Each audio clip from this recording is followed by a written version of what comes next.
नमस्कार दोस्तों, आप सभी दोस्तों का हमारे चैनल पर स्वागत है। यह लॉ क्विज का सेट नंबर 28 है। चलते हैं दोस्तों प्रश्नों की तरफ।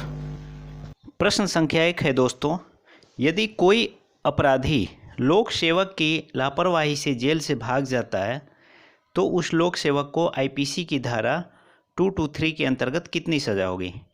If a criminal escapes from jail due to negligence of public servants, then how much punishment will that public servant have under section 223 of IPC?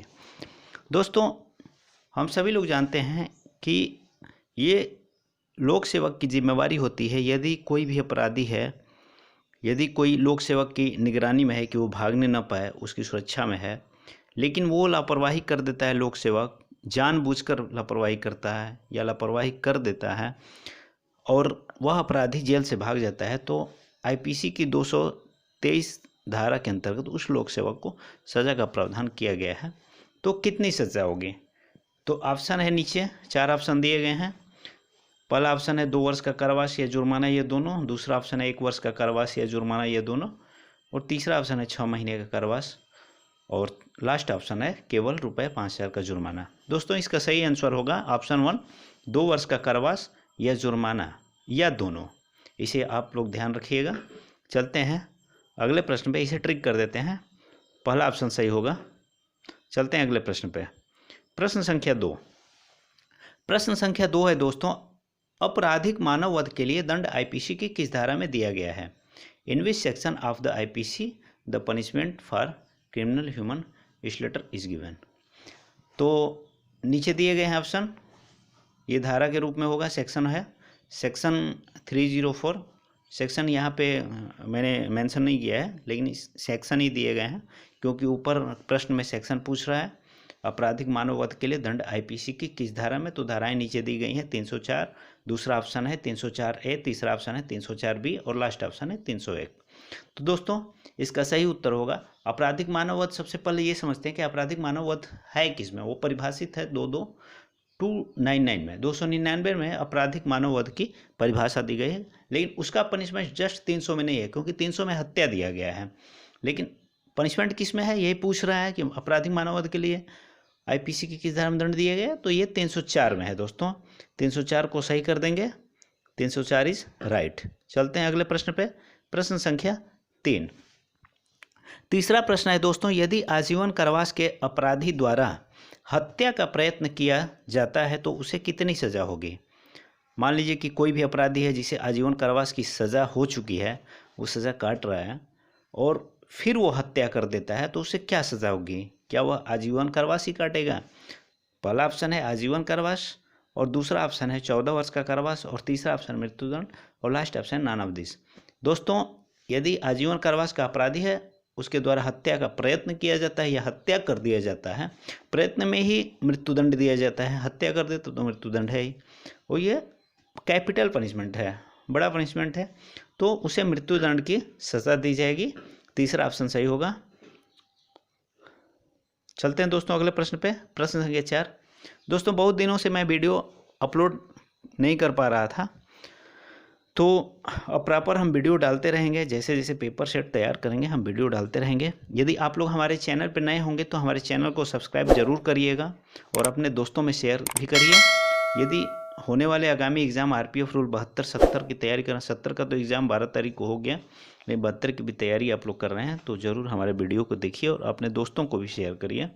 अपराध शब्द को दंड प्रक्रिया संहिता की किस धारा में परिभाषित किया गया? In which section of the code of criminal procedure is the term defined? दोस्तों, section 2D, section 2A, section 2N और सेक्शन 2K सही आंसर होगा। दोस्तों, अपराध को परिभाषित किया गया है सीआरपीसी की धारा सेक्शन 2N में, यानी कि धारा 2KN में। ज़्यादातर परिभाषाएं आप लोग जानते हैं कि सबसे ज़्यादा परिभाषाएं जो हैं ये धारा 2 में ही हैं। जहाँ भी परिभाषा पूछेगा आप समझ जाइएगा कि 2 से ही संबंधित होगा। ज़्यादातर बहुत मतलब कि अपवाद है कि 2 में नहीं है, 3 में ज़्यादा, मतलब ज़्यादातर 2 में ही परिभाषाएं हैं। ये 2N में है इसकी परिभाषा अपराध शब्द की, तो 2N को राइट कर देंगे और चलते हैं अगले प्रश्न पे। प्रश्न संख्या 5। प्रश्न संख्या 5 भी है दोस्तों, सीआरपीसी से ही है। वरिष्ठ पुलिस अधिकारियों की शक्तियां दंड प्रक्रिया संहिता के किस अध्याय में दिया गया है? दोस्तों यहाँ धारा नहीं पूछ रहा है, यहाँ अध्याय पूछ रहा है। तो नीचे चैप्टर के रूप में है, तो चैप्टर मीन्स अध्याय होता है। The power of senior police officers are given in which chapter of the code of criminal procedure. तो दोस्तों ऑप्शन है चैप्टर 2, ऑप्शन 2 है चैप्टर 3 और ऑप्शन 3 है चैप्टर 4 और लास्ट ऑप्शन है चैप्टर 5। दोस्तों इसका सही उत्तर होगा चैप्टर 4। चैप्टर 4 आप लोग जानते हैं कि चैप्टर 4 सेक्शन धारा 36 से लेकर धारा 40 तक अध्याय 4 में दिया गया है, 36 से लेकर 40 तक। तो वरिष्ठ अधिकारियों की शक्तियां जो है दंड प्रक्रिया संहिता की धारा 36 में है। तो हमारा राइट आंसर हो जाएगा धारा चैप्टर 4 में है, तो चैप्टर 4 को हम राइट कर देंगे और ये धारा 36 में दिया गया है वरिष्ठ अधिकारियों की शक्तियाँ। यहाँ चैप्टर पूछ रहे तो चैप्टर 4 को राइट कर देंगे। आप इस स्लाइड में आप देखे ही कि शक्तियाँ जो है 36 में है और 36 से लेकर धारा 40 तक अध्याय 4 में दिया है। तो अध्याय 4 यानी कि चैप्टर 4 को राइट हमने क्लिक कर दिया। चलते हैं अगले क्वेश्चन पे। प्रश्न संख्या 6 है कि कुछ मामलों में मजिस्ट्रेट और पुलिस की सहायता करने के लिए जनता ये अवध होती है। अवध होगा, यहाँ पे मिस्टेक से ये प्रिंट हो गया है। अवध मतलब कि अवध होती है, जनता अवध होती है यानी कि उसकी जिम्मेवारी, जनता की जिम्मेवारी वो मतलब कि सहायता करेगी। कुछ मामले होते हैं कि मजिस्ट्रेट और पुलिस की सहायता करने के लिए जनता आबद्ध होती है। और यह किस धारा में दिया गया? दंड प्रक्रिया संहिता किस धारा में दिया गया है? तो नीचे ऑप्शन है, आप लोग देख सकते हैं कि 38 क्या 38 होगा, 46 है, 37 है और 39 है। लास्ट ऑप्शन 39 है। तो यहाँ सेक्शन पूछ रहा है किस सेक्शन में दिया गया है, तो इसका सही उत्तर क्या होगा दोस्तों? आइए एक स्लाइड देखते हैं। सॉरी स्लाइड्स नहीं है, ये अगला क्वेश्चन आ जाता है। तो इसका सही आंसर होगा दोस्तों धारा 37। धारा 37 ये भी चैप्टर 4 में ही है। जो पीछे स्लाइड्स है उसमें आप देखिए कि 36 से लेकर 40 तक चैप्टर 4 में ये भी क्वेश्चन बन सकता है। ये पूछ सकता है कि कुछ मामलों मजिस्ट्रेट और पुलिस की सहायता करने के लिए जनता आबद्ध होती है, किस चैप्टर में दिया गया है? सीआरपीसी के किस चैप्टर में दिया गया है? तो दोस्तों वो भी सही हो जाएगा कि चैप्टर 4 में 36 से लेकर 40 तक। पिछले स्लाइड में हमने दिखाया कि 36 से लेकर 40 तक चैप्टर 4 में है। धारा कौन सा होगा? 37 में, क्योंकि 36 में वरिष्ठ पुलिस अधिकारियों की शक्तियां हैं, 37 में जो है पुलिस और मजिस्ट्रेट की सहायता करने के लिए जनता आबद्ध होगी। तो इसे राइट कर देंगे 37 को। चलते हैं दोस्तों अगले प्रश्न पे। दोस्तों आप हमारे वीडियो को देखते हैं तो वीडियो देखने के बाद आप हमारे डिस्क्रिप्शन लिंक में जाएं। डिस्क्रिप्शन ड्रॉप डाउन का जो एरो है उसे क्लिक जब करेंगे आप नीचे देखेंगे, मैं इस पेपर का लिंक भी दूंगा, जो पेपर टेस्ट पेपर क्विज के माध्यम से क्विज टेस्ट होगा, टेस्ट पेपर होगा। उसे जब उस लिंक पे आप क्लिक करेंगे तो आप इस टेस्ट को पूरा भी कर सकते हैं। आप चाहे तो उसे अपने PDF फाइल में डाउनलोड भी करना चाहें तो कर सकते हैं। चलते हैं दोस्तों सातवें को देखते हैं। अ नाम का एक सर्जन है। Surgeon as a surgeon doctor ही होते हैं, जो ऑपरेशन वगैरह करते हैं उन्हें सर्जन बोलते हैं। तो एक सर्जन 13 वर्ष के भिखारी ब, उस भिखारी का नाम ब है, की सहमति से, भिखारी की सहमति से उसके दाएं हाथ की तर्जनी अंगुली का अंग, यहाँ पे अंग होगा, अंग विच्छेद कर देता है, यानी कि दाएं हाथ की तर्जनी अंगुली को काट देता है। विच्छेद मतलब काट देता है। यह कार्य इस सद्भावना से किया गया है कि इससे ब को ज़्यादा भिक्षा दान प्राप्त होगा। इस प्रकरण में ए क्या है? यानी कि ने अपराध किया है, ने अपराध नहीं किया है, कुछ कहा नहीं जा सकता, नॉन ऑफ दिस। तो दोस्तों यहाँ पे देख रहे हैं कि एक डॉक्टर है और एक भिखारी है। भिखारी कहता है, उस डॉक्टर से कहता है, सर्जन से कहता है कि आप मेरे तर्जनी अंगुली को काट दें ताकि हमें भिक्षा ज़्यादा मिलेगी। तो उस सद्भावना से डॉक्टर जो है काट देता है। 13 वर्ष का भिखारी है। तो ये तो सद्भावना वाली बात नहीं हुई। ने अपराध किया है ऑप्शन है, ने अपराध नहीं किया है, और तीसरा ऑप्शन है कुछ कहा नहीं जा सकता है, और लास्ट ऑप्शन है नॉन ऑफ दिस।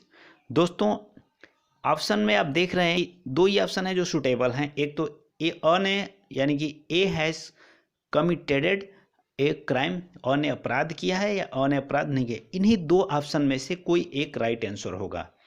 तो आप सोच रहे होंगे कि उसके कहने से सर्जन ने उसके अंगुली को काटा है तो कोई अपराध नहीं हुआ। नहीं दोस्तों, ऐसा नहीं है।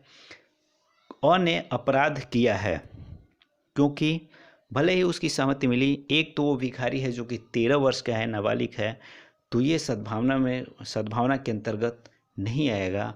इसे सद्भावना के अंतर्गत छूट उस डॉक्टर को नहीं दी जाएगी। इसलिए यह कहा जाता है कि अ ने अपराध किया है। यही राइट होगा कि अ ने अपराध किया है, क्योंकि यह कार्य सद्भावना की श्रेणी में आता ही नहीं है।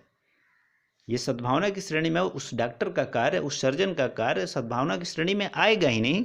इसलिए राइट आंसर होगा अ ने अपराध किया है। चलते हैं दोस्तों अगले प्रश्न पे। प्रश्न संख्या 8 है और इसी 7 का एक स्लाइड है। और एक सर्जन 13 वर्ष की भिखारी, इसको थोड़ा सा डिटेल्स में हमने बनाया है। तो जो ऑप्शन थे वो शॉर्टकट थे। तो ऑप्शन एक बार फिर देख लीजिए कि अ ने कोई अपराध नहीं किया है क्योंकि उसका कृत्य ब की सहमति से था, तो क्वेश्चन में भी था। और दूसरा ऑप्शन था ये अ ने अपराध किया है क्योंकि ब की सहमति बेमानी है। अ ने अपराध किया क्योंकि ब की सहमति बेमानी है। तो ये तो ऑप्शन ब सही था, दूसरा ऑप्शन सही था। हमने कहा था कि अ ने अपराध किया है। और सौ था कि अ ने कोई अपराध नहीं किया।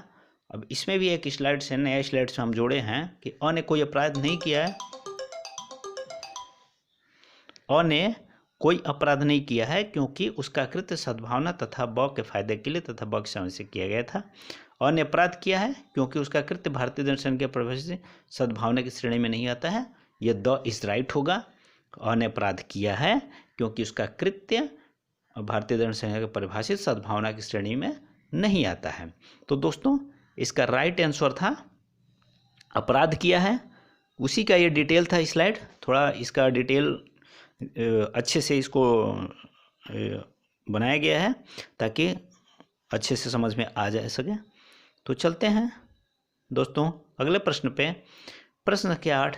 एक आग लगे मकान में क एक बच्चे के साथ फंसा हुआ था। यद्यपि कुछ व्यक्ति बच्चे को बचाने के लिए कंबल लिए खड़े थे। क जानता था कि बच्चा मर जाएगा यदि उसको गिरा दिया जाए, फिर भी उसने बच्चे को बचाने के लिए उसको गिरा दिया। बच्चा मर गया। निम्नलिखित में से कौन सा सही उत्तर है? क ने हत्या की कोटि में आने वाला आपराधिक मानव वध किया है। और दूसरा ऑप्शन है क ने हत्या की कोटि में न आने वाला आपराधिक मानव वध किया है। और क ने कोई अपराध नहीं किया है। और लास्ट ऑप्शन है क ने एक अपकृत्य, दुष्कृति को अपकृत्य कहते हैं, किया है। तो दोस्तों इसका सही उत्तर होगा कि क ने कोई अपराध नहीं किया है। दोस्तों यहाँ पर क ने कोई अपराध नहीं किया है क्योंकि वो जानता था कि बच्चा अगर गिरेगा तो मर जाएगा। क्योंकि कंबल लेके नीचे जो व्यक्ति खड़े थे कि कंबल में आप फेंकिए, तो फेंकने से वो जानता था कि अगर कंबल में बच्चा न गिर सका तो बच्चा मर भी सकता है। लेकिन उसके द्वारा यह किया गया कार्य सद्भावना पूर्वक उसने यह कार्य किया था कि शायद बच्चा जब कंबल में, अगर लोग कैच कर लेंगे कंबल में, तो हो सकता है बच्चे की जान बच जाए।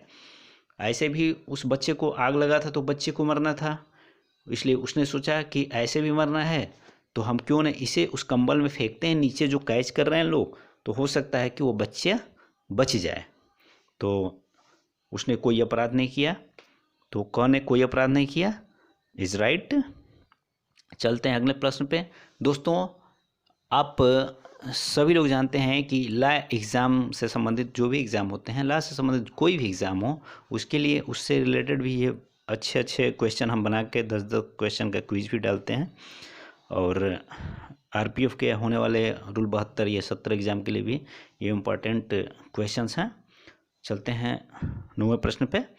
एक शेर क पर झपटता है। क शेर पर यह जानते हुए गोली चला देता है कि उससे ख की मृत्यु हो सकती है। गोली द्वारा वस्तुतः ख की मृत्यु हो जाती है। इस प्रकार क किसी अपराध का दोषी नहीं है, हत्या करने का दोषी है। तीसरा ऑप्शन है आपराधिक मानववध का दोषी है। और लास्ट ऑप्शन है गंभीर उपहति कारित करने का दोषी है। तो दोस्तों यहाँ पे सही उत्तर होगा क किसी अपराध का दोषी नहीं है, क्योंकि वह तो शेर पर गोली चलाता है, लेकिन वह शेर को न लग के ख को लग जाती है, जिससे ख की मृत्यु हो जाती है। लेकिन वो ख को, उसका इंटेंशन ख को मारने का नहीं होता है, उसका इंटेंशन शेर को अपनी जान बचाने का होता है। इसलिए वो शेर को मारना चाहता है कि शेर को मार देंगे तो हमारी जान बच जाएगी, लेकिन ख को गोली लगने से ख की मृत्यु हो जाती है। इसलिए क किसी अपराध का दोषी नहीं है। राइट आंसर होगा पहला। चलते हैं दोस्तों अंतिम प्रश्न पे। अंतिम प्रश्न है दोस्तों, एक लोहार डाकुओं की टोली द्वारा अभिगृहित किया जाता है और तत्काल मृत्यु की धमकी, देखिए मृत्यु की धमकी दी जाती है उसे, अपने औजार लेकर ब का गृह का द्वार तोड़ने को विवश किया जाता है। डाकू जिनकी संख्या 10 है गृह में प्रवेश करते हैं और ब का धन तथा आभूषण लूट लेते हैं और ब के पुत्र की हत्या कर देते हैं। यहाँ पे क्या होगा सही? दोषी क्या दोषी है? किस चीज़ का दोषी है और क्यों दोषी है कि नहीं दोषी?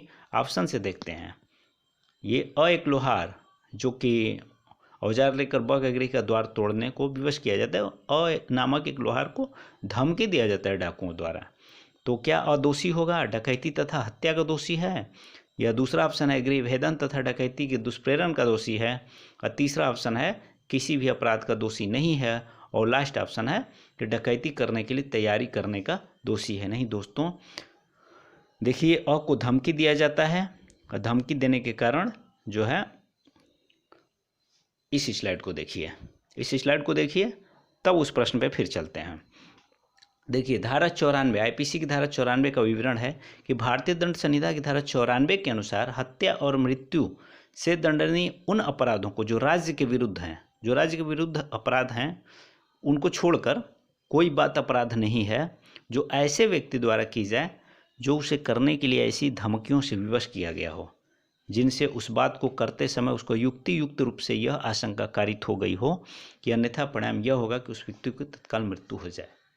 तो दोस्तों 94 की छूट मिलेगी। 94 के अंतर्गत उसे धमकी दिया जाता है, तो धारा 94 में सीधा कहा गया है कि यदि धमकी द्वारा कोई विवश किया जाता है लेकिन उसका अपराध जो है राज्य के विरुद्ध न हो तो उसको कोई अपराध नहीं माना जाता। यही जो है लोहार जो है, देखिए लोहार को धमकी द्वारा ले जाते हैं, अभिगृहित कर लेते हैं, यानी कि उस लोहार से ज़बरदस्ती धमकी देकर उस ताले को कटवाते हैं, उसके गृह का जो भी दरवाज़ा है तोड़ने को कहते हैं, वो तोड़ता है क्योंकि उसे डर होता है कि अगर मैं ऐसा न करूं तो डाकुओं द्वारा मेरी हत्या कर दी जाएगी। तो दोस्तों किसी भी अपराध का दोषी वह लोहार नहीं होगा।